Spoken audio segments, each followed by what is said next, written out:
জয় নিতাই, গৌর হরি বল। শ্রীধাম বৃন্দাবন থেকে বলছি। এটা শ্রীধাম বৃন্দাবনের যমুনার তট। প্রতিদিনকার মতো আজকেও আমরা কিছু ভাগবতীয় কথা আলোচনায় ব্রতী হয়েছি। দর্শন করুন শ্রীধাম বৃন্দাবন। আজকের আলোচনার বিষয়টিও খুব সুন্দর। কোন প্রকার ব্যক্তিরা, আলোচনার বিষয়, কোন প্রকার ব্যক্তিরা কখনোই ভগবানের চরণ লাভ করতে পারে না। হাজার চেষ্টা করুন, লক্ষবার চেষ্টা করুন, কিন্তু কোন প্রকারের ব্যক্তিরা ভগবানকে লাভ করতে পারেন না, এর জন্য আমরা সাহায্য গ্রহণ করেছি শ্রীমদ্ ভাগবত মহাপুরাণ, তার অষ্টম স্কন্ধ, দ্বাদশ অধ্যায়, ৪৫ থেকে ৪৭ নম্বর শ্লোক।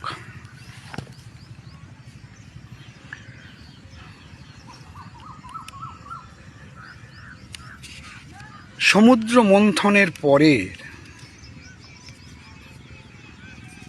সবাই জানেন, আমরা ইতিপূর্বে কয়েকটি ভিডিওতে ষষ্ঠ মন্বন্তর চক্ষুর রাজত্বকালে এই সমুদ্র মন্থন লীলা হয়েছিল এবং ভগবান শ্রী বিষ্ণু বৈরাজের স্ত্রী সম্ভূতির গর্ভে অজিত নামে অংশ অবতার হয়ে জন্মগ্রহণ করেন। ভগবান বিষ্ণু অজিত নাম নিয়ে জন্মেছিলেন। এরপরে সেই দেবতা অসুরদের সমুদ্র মন্থন লীলা আপনারা অনেকেই জানেন। দেবতারা অমৃত পান করলেন, অসুররা পেলেন না। এবার তারপরের যে ঘটনাটা, মহাদেব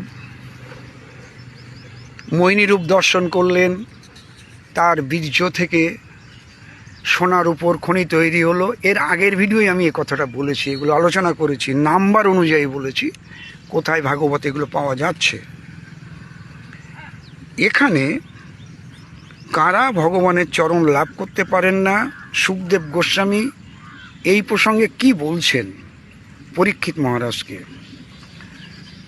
শ্রী শুকদেব বললেন, হে প্রিয় পরীক্ষিত, তোমার নিকট আমি সাঙ্গধন্যা ভগবান বিষ্ণুর ঐশ্বর্যপূর্ণ লীলার কথা বর্ণনা করলাম। সমুদ্র মন্থনের সময় যে ভগবান কূর্মরূপ ধারণ করে স্বীয় পৃষ্ঠদেশে মন্দর পর্বতকে ধারণ করেছিলেন, যে ব্যক্তি বারবার এই বর্ণনার পাঠ ও শ্রবণ করেন, তার উদ্যম কখনো এবং কোথাও ব্যর্থ হয় না। পরীক্ষিত মহারাজ বলছেন শুকদেব গোস্বামীপাদকে সামনে রেখে, কারণ ভগবানের পূর্ণময় গুণকীর্তন শুনলে সাংসারিক পরিশ্রম ও ক্লান্তি দূর হয়। এইবার ৪৭ নম্বর শ্লোকে বলছেন, কপট ব্যক্তিরা, যারা ছল চাতুরি কপটতা নিয়ে চলে, কপট ব্যক্তিরা কখনোই ভগবানের চরণ লাভ করতে পারেন না। পরীক্ষিত মহারাজ বলছেন শুকদেব গোস্বামীপাদকে, আর রাধে রাধে, ভুল বললাম, শুকদেব গোস্বামীপাদ বলছেন পরীক্ষিত মহারাজকে, শুধুমাত্র ভক্তিভাব দিয়েই তার চরণ কমল লাভ করা যায়। তাই তিনি নারীরূপ ধারণ করে দৈত্যদের মোহিত করলেন এবং তার শ্রীচরণে শরণাগত দেবতাদের সমুদ্র মন্থনজাত অমৃত পান করালেন। কেবল দেবতারাই নয়, যে কোনো ব্যক্তি তার চরণে আশ্রয় নিলেই সেই প্রভু তার সমস্ত বাসনা পূর্ণ করেন। আমি সেই চরণ কমলে তার সেই চরণ কমলে নমস্কার করি। একথা সুখদেব গোস্বামীপাদ পরীক্ষিত মহারাজকে শোনাচ্ছেন। কোথায় পেলাম আমরা এটা? শ্রীমদ্ ভাগবত মহাপুরাণ তার অষ্টম স্কন্ধ দ্বাদশ অধ্যায় 45 থেকে 47 নম্বর শ্লোক।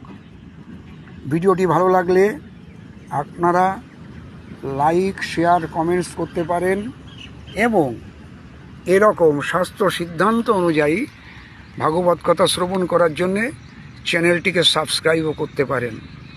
আপনারা ভালো থাকুন, সুস্থ থাকুন, আনন্দে থাকুন। আপনাদের ভজন কুশল কামনা করি। আজ এ পর্যন্ত। জয় নিতাই, গৌর হরি বল, জয় শ্রী রাধে শ্যাম।